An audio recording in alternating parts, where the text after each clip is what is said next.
Olá, caros colegas, tudo bem? Para quem não me conhece, meu nome é Eduardo Corpa Jorge, sou engenheiro mecânico, professor também e membro do Instituto de Engenharia Mecânica. E meu intuito de estar aqui conversando com vocês hoje é propagar e gravar uma série de vídeos que eu tenho publicado, tenho feito a respeito das minhas experiências em projetos, em instalações, em diversas áreas, principalmente a área de HVAC. E nessa área eu gostaria hoje de compartilhar um projeto com vocês, em forma de palestra, de videoaula, que eu vou falar de ventilação local exaustora, algo muito importante, principalmente na indústria química. E é esse exemplo que nós vamos, a partir de agora, começar a ver. Então, pessoal, vamos começar a trabalhar o nosso projeto aqui. E eu fiz baseado aqui nas minhas experiências, né, nos meus trabalhos que eu tenho realizado. Imagina um processo fabril, qual o poluente que eu estou jogando aqui no ar é o cloro, tá? Algo meio parecido com isso aqui, né? Aqui você vê um tanque, você está exaurindo os poluentes aqui, não está deixando entrar nada com o ambiente, né? É mais ou menos isso que eu quero fazer. Então, vamos ver algo típico, que é esse tanque aqui, o chamado tanque de expansão, tanque de processo. Normalmente, o que que é? É um tanque que permite uma temperatura controlada, ao qual você vai jogar os seus produtos aqui para fazer determinado produto final. Você vai jogar seus insumos aqui dentro. Esse tanque permite uma temperatura controlada e permite também que, através dos motores, que haja uma rotação aqui dentro, né? Causando um processo térmico fabril aqui, né? Uma termoexpansão, alguma coisa, que você vai jogar todos os produtos aqui e vai fazer todos os insumos e vai fazer um determinado produto aqui, tá? E em muitos lugares, essa adição de produtos são produtos perigosos, esses produtos químicos que são inseridos aí. Fabricação de cosméticos, de materiais hospitalares, né, para uso hospitalar, para uso em veículos também, na usina automobil, na indústria automobilística, enfim, uma gama gigantesca de produtos que se fabrica com esse mesmo tipo de processo, jogando tudo num tanque e processando. Isso aqui é processado, ele é saído por aqui via, às vezes, gravidade, na maioria das vezes via motor, para envase, né? Esse produto acabado aqui, ele é transferido para envase. Então, o que que acontece? Aqui está a abertura, muitas indústrias ainda trabalham de modo manual, onde o sujeito vai com um dosador, um balde ali, com marcação de tanto de produto tem, e joga, abre a tampa aqui e joga manualmente o produto aqui. Ou indústrias mais avançadas já tem uma introdução aqui automática, né? Por tubulações, você vai injetando por sensores, conforme o processo vai dando. Uma indústria que já tem uma automação. Mas a maioria das indústrias não é, gente. Joga da maneira manual. Você pega uma escadinha, sobe no tanque e joga. Esse tanque que vocês estão vendo aí é um tanque até pequeno nesse que eu estou mostrando para vocês. Mas isso tem tanques de 1 metro por um de largura, de diâmetro, né? Até tanque de 5 metros de altura por 10 de diâmetro. E assim, normalmente é 3 metros de altura, 4 de diâmetro. São tanques gigantescos, né? Produz muito material. Mas, via de regra, é isso aí que acontece. Então, nesse processo, eu estou jogando, está escapando, né? Meio litro de cloro por hora em modo de vapor. Vocês vão ver que é bastante coisa, não é pouco não. Meio litro de cloro por hora no ambiente fabril, eu tenho alguns problemas sérios. O primeiro e o mais importante de todos é a insalubridade. Você imagina aí um operador, aí, um trabalhador, receber essa dosagem de cloro no rosto toda hora, ou próximo, o que que vai acontecer com o pulmão do cara no longo prazo, né? Longo prazo não, até curto prazo, velho, já, esse cloro é muito agressivo, né? Então, o primeiro cuidado aí que a gente tem que ter é a parte de insalubridade. Aí você já viu o que que acontece, vem Ministério do Trabalho, advogados aí, a fábrica às vezes tem até que fechar, tanto processo trabalhista que pode vir. Segundo, são as verificações da Anvisa, né? Que no processo Fabril, ver se está tudo sendo Anvisa, Inmetro, ver se está tudo sendo cumprido conforme manda o processo. Nesse caso de vazar algum produto, algum poluente, a preocupação que a Anvisa tem é quanto à contaminação cruzada, né? Então, por exemplo, um determinado poluente no ar, e você vai fabricar outra coisa do lado, um pouquinho distante, e você pode ter uma contaminação desse outro produto em função desse. Ok? Então, esse é uma preocupação da Anvisa. E a outra preocupação, também muito importante, é a CETESB, porque onde eu vou jogar esse poluente, né? Aqui a gente está vendo um croquis, aqui um desenho esquemático, né? Não é exatamente isso aqui, mas só para fins de, de didáticos, né? Eu fiz essa ilustração aqui. Aqui seria o tanque, como que seria o nosso sistema. Em todo lugar é assim.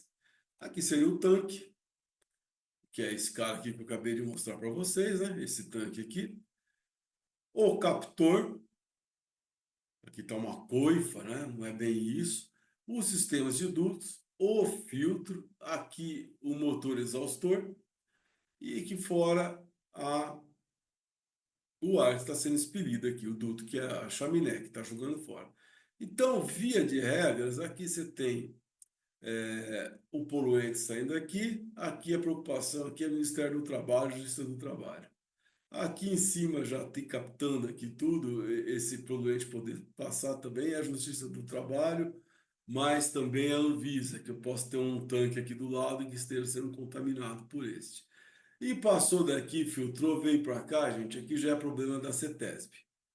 E de repente eu estou começando a jogar produtos tóxicos no ambiente externo, muitas vezes a CETESB multa, avisa e às vezes até lacram a empresa, tá? Fecham a empresa por estar jogando produtos poluentes na atmosfera sem tratamento algum, tá? Então, é esses três players aí que estão, e com toda razão, né? Estão pressionando, mas com toda razão, tem que atender os três. Então, vamos lá.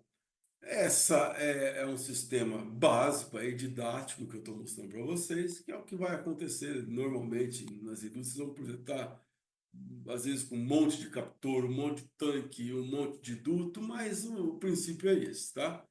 É uma fonte poluente, um captor, rede de dutos, filtros e o exaustor. Então vamos lá, vamos começar a trabalhar agora definitivamente no projeto. Primeira coisa que eu tenho que ter são as referências, o que que eu preciso para começar o trabalho. E eu recomendo vocês muito aqui nesse instituto aqui, ó, The National Institute of Occupational Safety and Health. Aqui, se não me engano, esse instituto é norte-americano, mas se não me engano ele fica em Atlantic City, tá? É um instituto mais respeitado. Tem essa parte que é de saúde ocupacional e a outra que é de de ar hospitalar, em ambientes hospitalares. Também desse instituto aqui, aí estão os melhores artigos, melhores publicações. E aqui, se a gente consegue esse índice aqui, que é muito interessante, ó, valores imediatamente perigosos à vida e à saúde. Então, um determinado produto é jogado no ambiente, ele está lá, e ele tem um determinado valor que é perigoso à saúde. E em inglês, em português, isso aqui, em inglês, Immediate Dangerous to Life and Health Concentration, tá? Que é IDHL, que nada mais é a tradução, é IPVS, tá ok?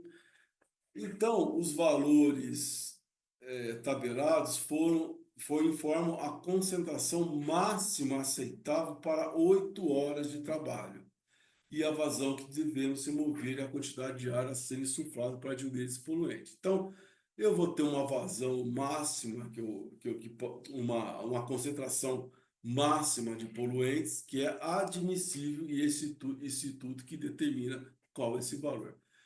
Eu procurei também algumas coisas aqui nessa norma nossa aqui, a 16401.3, que ela é mais para ar-condicionado. Lá você tem a vazão mínima de troca, né? Também é interessante, mas não é completo.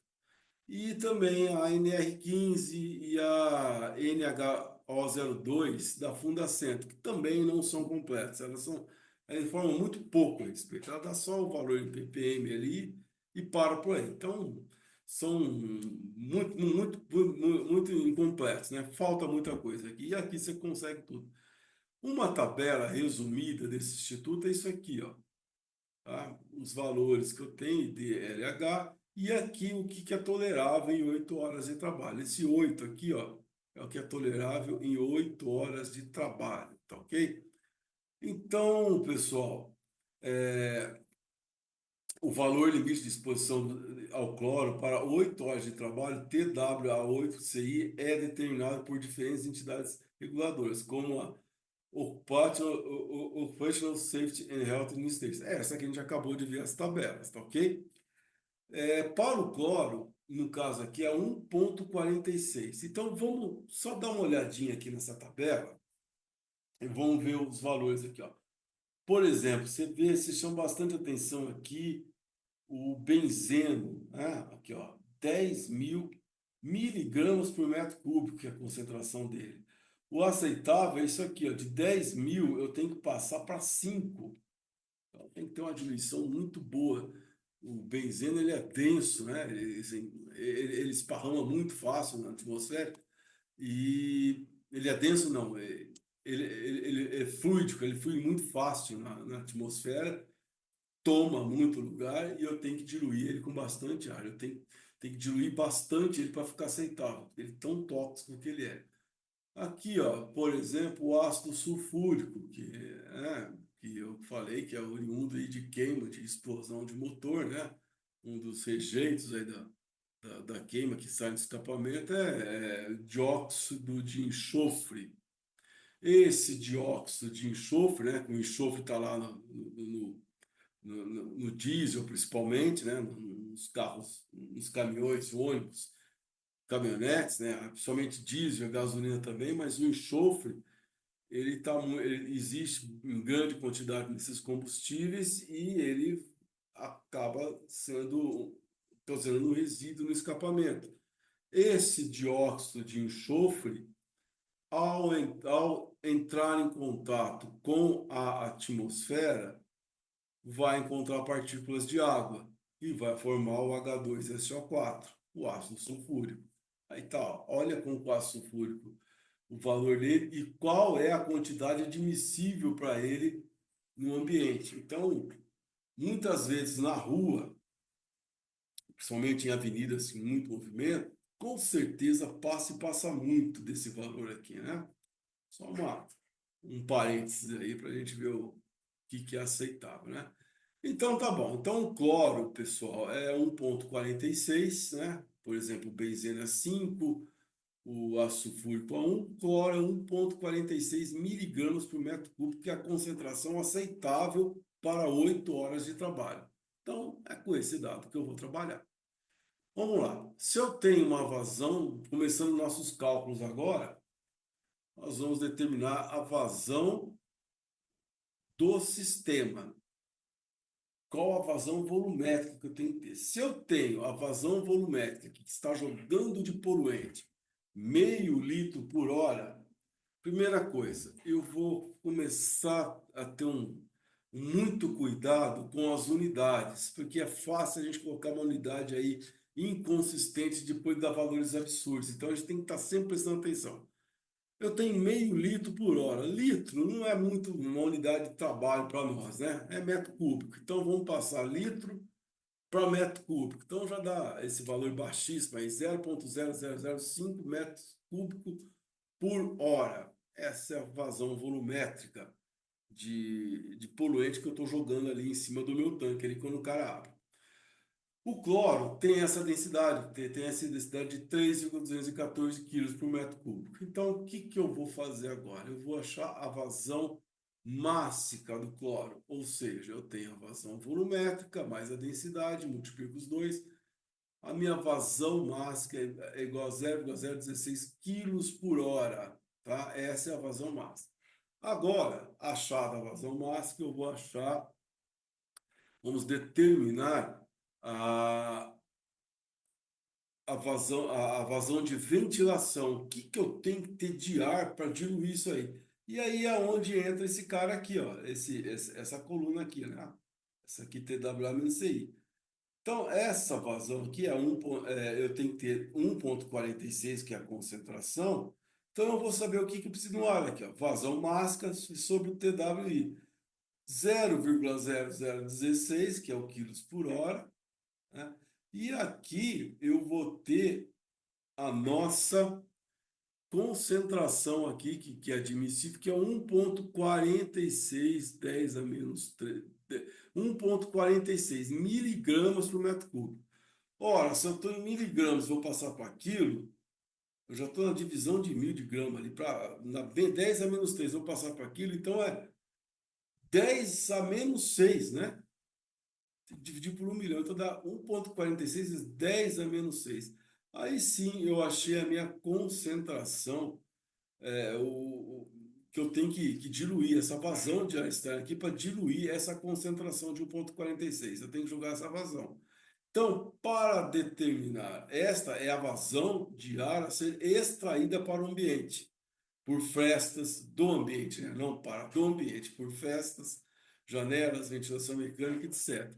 Então, eu quero uma vazão de ar externo disso aqui para poder jogar isso tudo fora.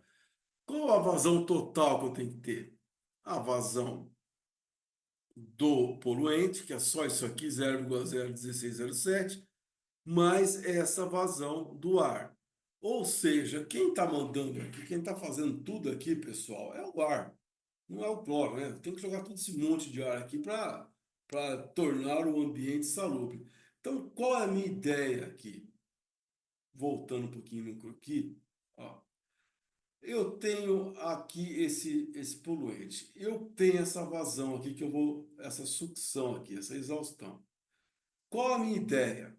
Eu vou provocar uma pressão negativa aqui. Então, eu vou provocar uma circulação de ar externo para vir para cá. Como eu estou puxando muito ar disso aqui, pouquinha coisa eu estou exaurindo o cloro, certo? Com pouca coisa eu puxei o cloro para fora. Mas eu quero puxar o quê? Mais coisa. Eu quero fazer que o ar externo movimente aqui e venha. Para o que eu conseguir puxar, também jogar, exaurir esse ar, mas também diluir esse poluente. Então, o que que eu acabo provocando? Uma pressão negativa nessa sala, ao qual por meio de frestas, aberturas ou ventilação mecânica, eu vou provocar uma entrada de ar externo aqui dentro, tá? Tornando esse ambiente com bastante ar externo aqui dentro, sufando bastante ar e tornando-o salubre. Essa é a ideia, tá ok? Então vamos lá. Então, vamos voltar aqui para o nosso raciocínio. Então, eu tenho essa vazão volumétrica de 900 achado isso aqui, eu tenho a vazão volumétrica mássica, né, de 1180, 1108, eu vou achar a vazão volumétrica, divido essa vazão mássica pelo rho do ar, 1,2, eu tenho 923,3 metros cúbicos por hora. É essa vazão que eu devo procurar o meu exaustor. É isso aqui. Então, isso aqui já é um dado importantíssimo que eu encontrei. Meu sistema exige um exaustor que trabalhe com essa vazão. Muito bem. Agora, eu tenho que determinar a velocidade de captura do poluente. O que está acontecendo ali no meio, no entorno aqui, né? Nesse pedaço aqui, ó, essa área aqui, ó. Bem aqui em torno do poluente aqui, ó. Quanto que é a velocidade de captura Principalmente porque essa velocidade de captura tem que ser maior que a velocidade já periférica, né? Tangente aqui, que às vezes eu estou aqui com meio metro por segundo, essa velocidade aqui normalmente ela vai cair, e de repente ela pega uma corrente de ar e aumenta. Então tem que garantir que uma velocidade maior aqui para poder exaurir. Meio metro por segundo de exaustão é uma velocidade boa para garantir que esse poluente vai embora. Quem está me dizendo, não, esse aqui não foi cálculo nenhum, foi dados empíricos, tá? Isso aqui eu peguei em tabela, tá? Adotamos que para 1 metro de altura que eu tiver do captor para a fonte de poluente, eu fazendo com que essa velocidade de captação seja pelo menos meio metro por segundo, eu estou garantindo que eu não tenha nenhuma, que esse poluente não vá para o entorno, tá? Que ele seja captado ali. Então, essa é a ideia. Daí, com essa tabela, é medido praticamente sem velocidade do ar parado, evaporação de tanques, ó, bem em cima, desengraxe, etc. A evaporação de tanques está bem em cima, de 0,25 a meio. Então, eu vou adotar de meio metro por segundo, tá ok? Feito isso, eu vou para o primeiro cálculo do meu sistema construtivo aqui, dos meus materiais, das minhas ferramentas que eu vou usar, dos meus, dos meus produtos, né? A primeira coisa que eu vou calcular aqui é a área do meu captor, que é esse cara aqui, né? Que é a coifa, captor, é a área desse cara aqui que está trabalhando, né? Vou voltar aqui, ó. Vou voltar toda hora nesse desenho aqui. Então, é a área disso aqui. Então, é fácil, né, gente? Eu tenho a velocidade, tem a área do captor, que eu tenho a vazão do sistema, e que era a área do captor. Basta eu dividir. Eu vou ter aqui uma área, eu passei isso aqui para metro cúbico por segundo. Lembra que está metro cúbico por hora, eu tenho que passar para metro cúbico por segundo, porque eu vou ter uma velocidade em metro por segundo. Então, cuidado, sempre com esse cuidado. Unidades consistentes, tá? Se colocar em metro cúbico por hora aqui, vai dar tudo errado. Então, 0,26 metros cúbicos por segundo e meio metro por segundo. Deu, então, a divisão disso aqui dá 0,52 metros quadrados. Isso é a área do meu captor. Gente, eu vou mandar fabricar um captor de 0,52? Não, né? Então, um bom senso, 2 centésimos aí de medida que eu vou cancelar, não dá problema nenhum. Então, vou colocar essa área aqui como 0,5 metros quadrados, tá ok? Essa é a minha área do captor. 0,5 metros quadrados, vamos facilitar a vida do cara que for fabricar isso aqui. Pede um captor de meio por 1 metro, já tem uma área de 0,5 metros quadrados. Agora vejam só esse captor que eu escolhi aqui e esse captor que é tipo coifa, né? Isso aqui muito usado em cozinhas. Qual é, por que que a norma, inclusive, manda eu escolher este captor ele tem a captação aqui em diagonal e não aquele em coifa? Porque veja bem, o sujeito vai encostar aqui perto, ele vai chegar aqui. Se isso aqui for horizontal, esse vapor vai subir e vai entrar em contato com o sujeito que estiver aqui perto. Aqui eu estou fazendo vapor, aqui provavelmente aqui está o tanque, né? Eu estou fazendo esse vapor fazer essa curva aqui, esse movimento meio que tangencial, circular aqui, né? Indo, é, fazendo ele ir nessa curva, essa coisa, esse movimento centrífugo aqui, né? Para ele ir para dentro, evitando que poluentes façam esse sentido vertical, ao qual eu posso comprometer o meu operador, que vai estar aqui próximo, aqui com o rosto aqui, por exemplo. Então, ele jogando ar aqui, isso captando nesse sentido circular, aqui, uma velocidade angular, aqui, vamos dizer assim, eu vou estar protegendo ele. Isso a norma exige para esse tipo de tanque um captor assim, tá? Na NBR 16401 recomenda-se também, e outras NBRs recomendam esse tipo de captor. Então, está decidido, meio metro quadrado e nesse formato. Agora nós vamos para o próximo item, determinar o comprimento equivalente do captor. Ou seja, vamos voltar no sistema de novo. Eu tenho que determinar no final a perda de carga, mas cada material vai ter um L equivalente que depois eu vou esse L equivalente, eu vou jogar numa equação que a gente vai ver daqui a pouco. Aí eu vou ter a perda de carga desse tal. Mas por enquanto, eu tenho que saber que esse captor ele equivale a um comprimento equivalente de perda, né, de carga. Então, esse L aqui, equivalente do captor, se eu calcular, eu tenho que ter o quê? Essa tabela aqui, que é uma tabela também empírica, onde eu tenho a velocidade na equação de cálculo do L equivalente, eu tenho a energia cinética, velocidade ao quadrado por 2g, vezes esse fator aqui, que vai me dar o quanto que essa energia, o qual é esse comprimento necessário, né? Equivalente. O KC e o KE, o que que é isso? Se eu tenho um captor mais ou menos nesse formato aqui, ó, né? Você vê todos aqui, o formato que mais se adequa seria esse aqui, né? Que é um tipo de uma coifa. Só que é uma coifa com abertura ali diagonal, né? Mas é mais ou menos esse formato. Eu tenho que o cone de entrada e o de saída, esses valores, ó, KE na entrada 0,79 e KE na saída 0,6. Então, eu vou ter o meu L equivalente, tem que calcular para a entrada e para a saída desse poluente, né?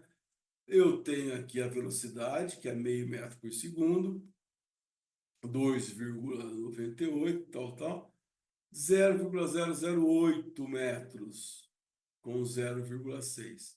Essa mesma informação com 0,79, 0,010. Portanto, L equivalente aqui 0,018 metros. Ou seja, ele corresponde aí a 18 centímetros de L equivalente do meu sistema. Muito pouco, mas está calculado.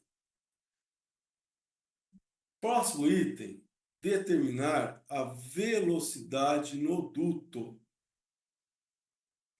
De maneira empírica, as velocidades baixas não produzem ruídos. Claro, você tem uma velocidade baixa.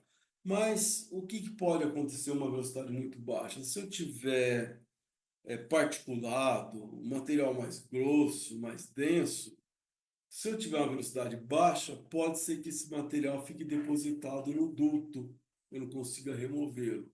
Então eu tenho que aumentar a velocidade. No entanto, se eu aumentar muito a velocidade, eu vou ter muita perda de carga, vou ter muito ruído. Então vocês percebem que é uma via de mão dupla, né? Se eu aumento de um lado, eu tenho que ter a minha compensação de perda do outro, né? Se eu aumentar muito a velocidade, a área pode ficar pequena e dar muito ruído para determinar a mesma vazão. Então, tudo isso a gente tem que saber trabalhar. Uma velocidade indicada, e essa velocidade de dutos nos ramais indicadas, é aqui, nessa tabela aqui na NBR 10, não é nem NBR, é NB, né? Norma Brasileira 10 de 1978. Aqui nessa tabela, ela está me dando qual a velocidade indicada para os dutos aqui, ó. Prédios industriais no ramal principal. Eu tenho velocidades que me interessam de 6 a 9 metros por segundo. E eu vou adotar 6 metros por segundo a velocidade no duto. Se eu estou no duto com 6 metros por segundo, agora a vazão lá de 923,3 metros por hora. Lembra que meio metro foi a área do captor ali. Por que meio metro? Que eu abri aquela boca dele, ficou enorme. Então a velocidade caiu ali de captação. Mas no duto eu quero ter 6 metros por segundo. Como que eu faço isso? Reduzindo a área, né? Então, se eu tenho 6 metros por segundo, eu quero ter isso com essa mesma vazão. Agora Vazão igual a área vezes a velocidade. A área do duto, que é o que eu quero, tenho a vazão do sistema e tenho a velocidade. Com esses valores, eu acho uma área de duto de 0,043 metros quadrados. Novamente, bom senso. Você vai pedir para o cara fabricar uma área de seção transversal de 0,043? É complicado. Então, meio metro, 0,05 metros quadrados. Uma área de 0,05 metros quadrados, agora vamos passar para um duto retangular, né? Que é o duto retangular tem a tubulação, que é circular, e o duto que é retangular. Um duto retangular que tem uma área de 0,05, basta fazer a conta, né? Lado vezes altura. Eu vou fixar a altura de 0,3 metros ou 30 centímetros. Eu vou fixar isso como altura mínima. Por que uma altura mínima de 30 centímetros? Porque vocês sabem que eu vou ter o quê? Uma camada limite ali de um gradiente de velocidades ali embaixo, justamente na parte, na superfície do duto, onde a velocidade ali é zero. Vocês viram isso, né? O gradiente de velocidades. E conforme eu vou sair dessa superfície, a minha velocidade vai subir. Só que se eu fizer uma altura muito baixa, eu vou provocar muito turbilhonamento, porque até essa velocidade chegar na velocidade final com uma altura muito baixa, e a outra em cima também uma altura muito baixa, eu vou causar um turbilhonamento desnecessário, né, e vou causar perda de carga. Então, se eu fizer um duto com no mínimo 30 centímetros de altura, eu consigo evitar esse turbilhonamento e essa perda de carga, ruído desnecessário. Por isso, eu adotei no mínimo 30 centímetros de altura. Ou seja, nunca fazer um duto com 20 centímetros de altura, que é muito pouco. Você vai acabar ocasionando um turbilhonamento. Com essa altura, eu fixei, eu calculei aqui, deu 0,17 metros. Também é a mesma coisa. 0,17, eu não vou mandar fabricar isso, mas 20 centímetros dá. Então ficou um duto bem pequenininho, 200 por 30 por 300, tá? Veja bem, isso aí é uma captação. Normalmente, num projeto que eu fiz, por exemplo, eu tinha 5 tanques desses. Então cada tanque tinha um dutinho desse pequenininho para captar ali. Depois ele juntava com o outro, e aumentando os dutos. Cada vez que eu ia aumentando a seção, eu juntava essas vazões e o cálculo das vazões ia ficando maior. A área dos dutos ia aumentando cada vez mais, porque eu ia ter cada vez mais vazão, né? É a mesma coisa, basta somar. Então, se eu tenho essa área transversal, eu calculo também que vai ser bastante útil, mesmo que não use um duto um tubo, né, uma tubulação, que seria no caso, um duto, mas em forma circular, eu calculo o diâmetro equivalente aqui para a nossa forma, π ao quadrado sobre 4. Então aqui eu tenho que esse duto de seção transversal pode ter um diâmetro equivalente de 0,3 metros, tá? Aí, pessoal, eu coloquei esse desenho aqui de dutos elípticos, né? Desses dutos aí muito vendido hoje, é, ele com esse formato aí, ovalado, né?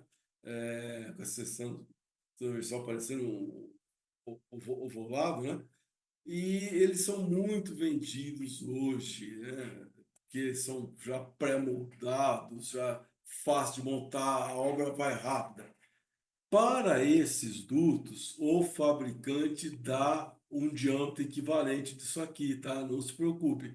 Se vocês não tiverem, não conseguirem calcular esse valor, na tabela o fornecedor dá as dimensões dele e fala: essa dimensão corresponde ao diâmetro equivalente de tanto e a um duto com essa seção transversal, tá ok? Então isso é dado, porque muita gente pode deparar com esse tipo de duto aqui, que hoje está sendo, hoje não, faz muito tempo que está sendo bastante estendido o uso disso aqui.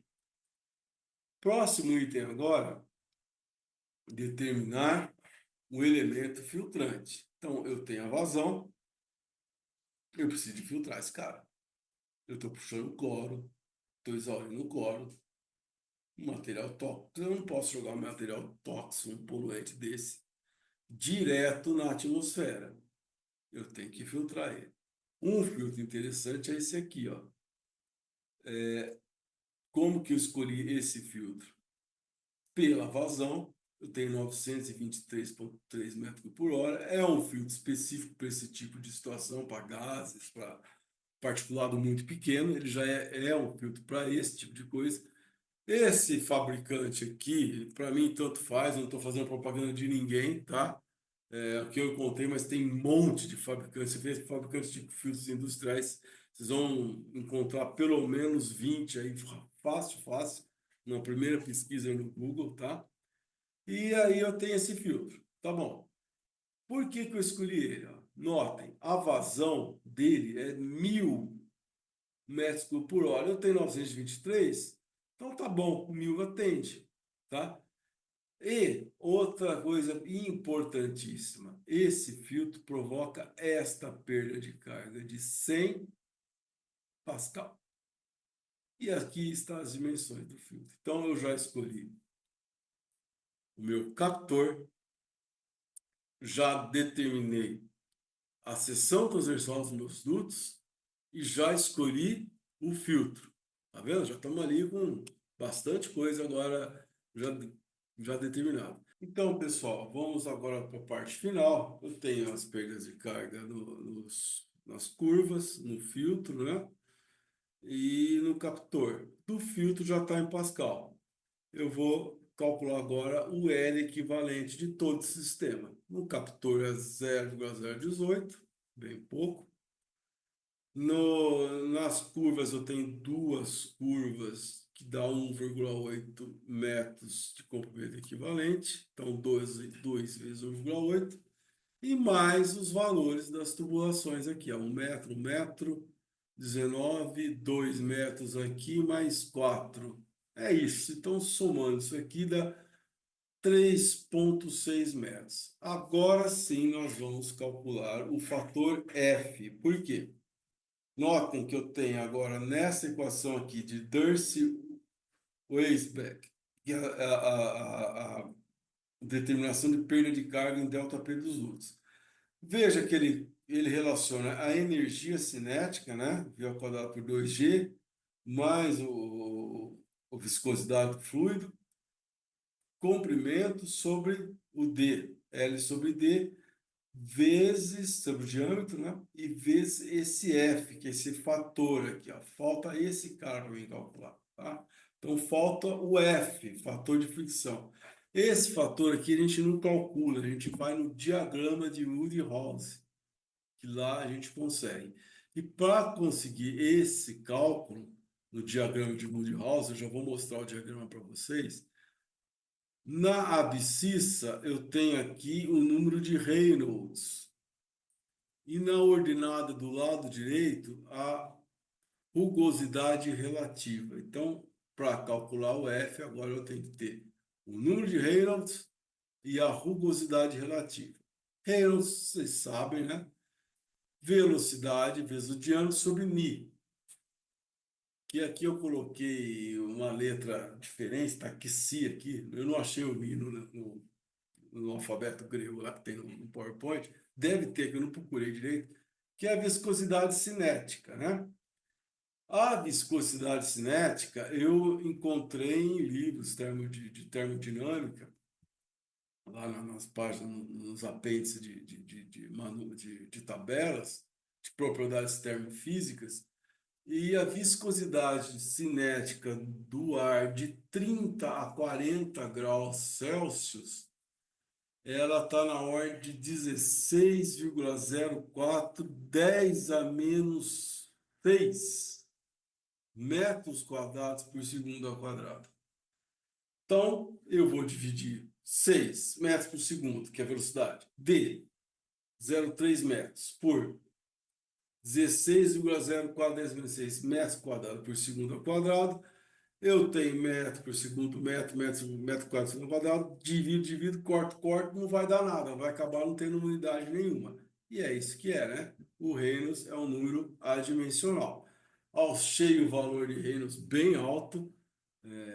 No caso de milhões, é 1,12 vezes 10 a quinta, muito maior que 2.400, portanto, esse regime está para lá de turbulento, né? Lembra que menos de 2.400 eu estou no regime laminar. Aqui é ar, né?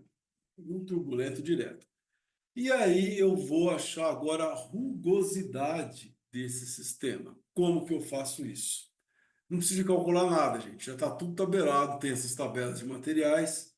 E eu achei aqui, ó, a rugosidade para aço galvanizado com costura de 0,15 a 0,20. Eu vou escolher 0,20, tá? Então, lembre, 0,20 milímetros. Vamos passar para mil, para metros, né? Então, dá 0,0002 por 0,3, que é o diâmetro. Aí eu tenho a rugosidade relativa.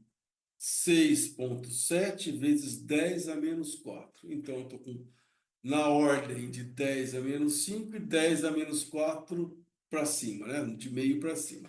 Então, vamos agora sim no diagrama de Woodhouse, como que a gente chega no F. Feito aqui, dê uma olhada. Eu já coloquei aqui, ó, 5 vezes 10 a menos 4 aqui, ó. Vamos voltar aqui, ó. 5 vezes 10 a menos... Dá 6,7, né? 6,7 vezes 10 a menos 4. Eu estou mais ou menos... Opa, vamos voltar lá. Eu estou mais ou menos aqui, né? Mais ou menos aqui em cima. Nessa faixa. 15 em 10, um pouquinho acima. Subindo, eu vou chegar mais ou menos aqui, ó. Reynolds de 10 a 5. Ok? Eu achei aqui um fator F dado na abscissa. Reynolds 1,2, 10 a quinta. Então, bem próximo de 10 a quinta, certo? Na abscissa não de Reynolds. Na ordenada do lado direito, rugosidade. Encontrei esses dois aqui. Aqui lembra que aqui ela está uma reta, ela começa a ficar uma curva conforme eu vou avançando no escoamento aqui, no regime turbulento aqui, ó. Ela vai dar uma curva. Então, nesse regime turbulento, está coerente, né, gente? Eu estou no regime turbulento, não estou no regime laminar, e se fosse laminar, eu estaria aqui, ó, né? Estou no regime turbulento e o fator F, se eu vir reto aqui, eu vou estar aqui, ó, 0,021, acho que 21, 22, 23, até 0,025 está razoável. 25. Não, não. Até 0,22 está razoável aqui, né? A gente tem eu coloquei 0,021. Então, achei o meu fator F. Agora sim, eu tenho F, tem todos os outros valores. L equivalente a 30,6, diâmetro 0,3, viscosidade 1,225 quilos por metro cúbico, velocidade metro quadrado, velocidade metros por segundo, V ao quadrado, né? E 2 vezes G. Então, aqui é a energia cinética, né? Vezes o tipo de fluido e uma relatividade entre o L equivalente e o diâmetro, vezes o fator. Achei 4,8 Pascal. Filtro, isso dado pelo fabricante, e mais a nossa, que nós calculamos aqui, que é do sistema. Ou seja, 104,8 Pascal. É Pascal, que dá 10,7 milímetros cúbico de água. Normalmente usa-se para fazer as, as interações, para projetar, eles usam milímetros de coluna de água, essa unidade de pressão. Então, para escolher o exaustor, eu já vou falar que é um exaustor tipo centrífugo. Por quê? Por que não escolher o axial? Aqueles que vocês veem em parede. Porque aquele lá, ele, axial, como o nome próprio diz, ele está vindo paralelo ao eixo, né? Vocês veem que aquele exaustor não tem dutos. Ele tem altas velocidades, ele capta ar em ambientes um pouco distantes, numa sala, né? E só que normalmente ele capta o ar e o lugar de exclusão já está do lado, né? Ele fica numa parede, ele simplesmente capta o ar e joga para outra.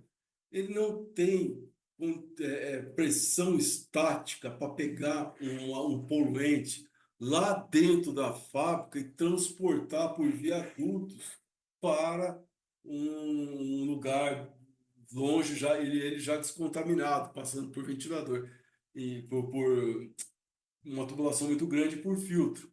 Então, o filtro, o exaustor tipo axial, é muito pouco o uso dele para coisa pequena. Quando tem um poluente lá no meio da fábrica, tem que usar exaustor radial, tá ok?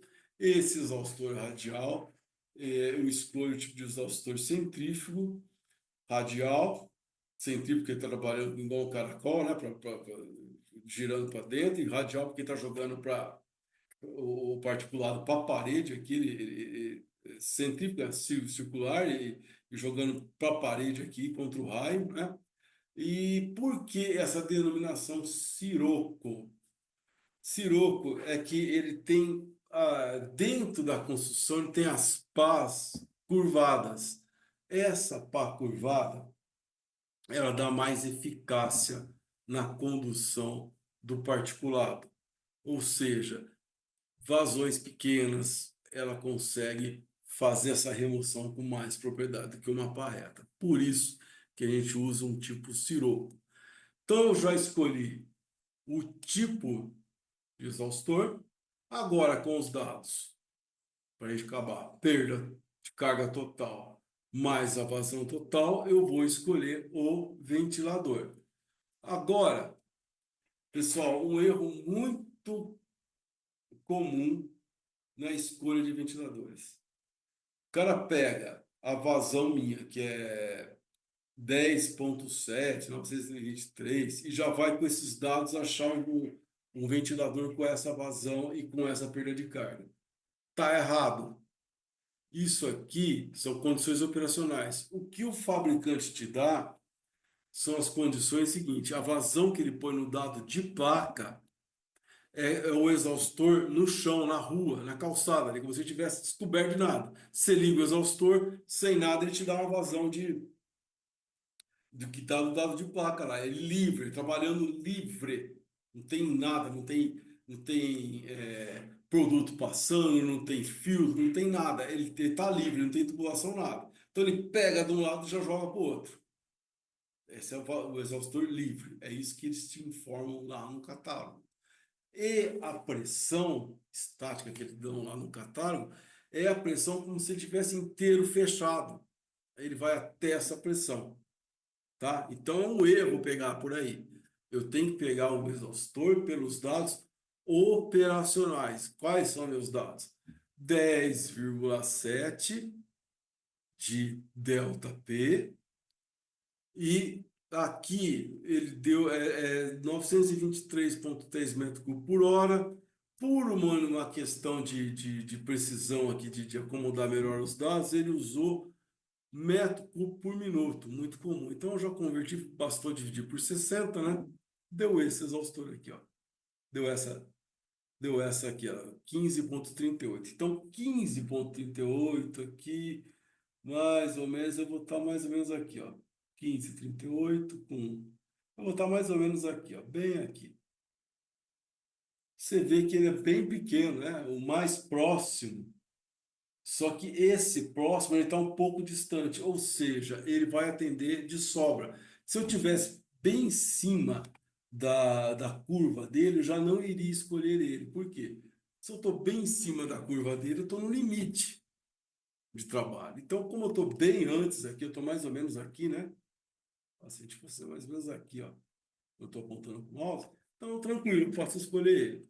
Então, é esse exaustor aqui, esse modelo aqui, esse primeiro que me aparece aqui.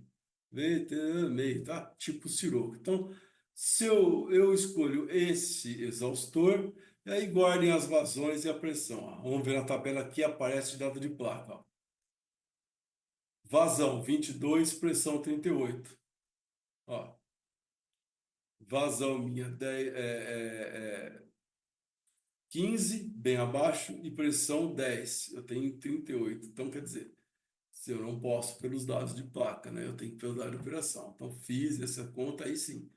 Achei esse exaustor de meio HP, um exaustor pequeno, Se não é silencioso, não faz muito ruído, se tiver alguém perto não vai incomodar tanto. E tem essas dimensões aqui, ó. Ele é 380, 220, tipo Sirocco, vazão de placa essa que não são, repito, não são as vazões que nós vamos trabalhar, né?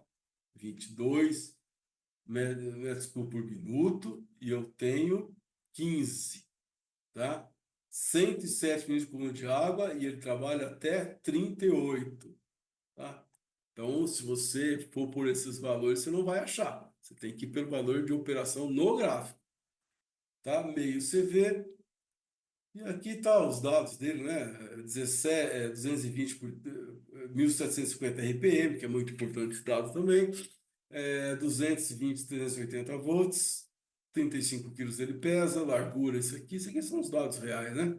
Comprimento, altura, saída, diâmetro de saída para a tubulação, você tem que fazer uma redução, né? Para de 160 para 30.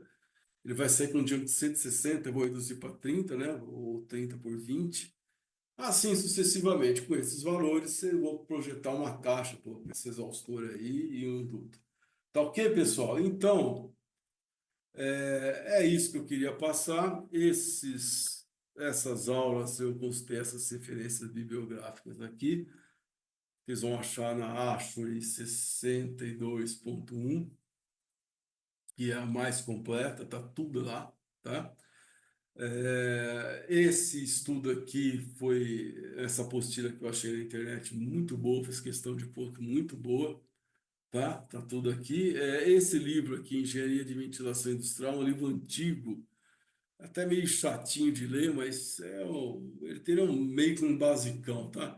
Ele é de 1978, então ele ainda trabalha com, com valores métricos, né? Meio chatinho, mas tudo bem. E a norma BNT 16401 é mais para ar-condicionado, é ar no interior, mas ela dá uma quantidade de troca de calor necessária. Só que as trocas de calor necessárias eu já atendi com as recomendações do Instituto lá de Saúde americano, lá que eu peguei aquelas normas. Bom, então, pessoal, finalizado, tá? O que eu queria passar isso para vocês. Espero que tenha sido bastante útil essa aula e devo gravar mais vídeos por aí, tá bom? Nos próximos dias. Obrigado, pessoal. Grande abraço a todos.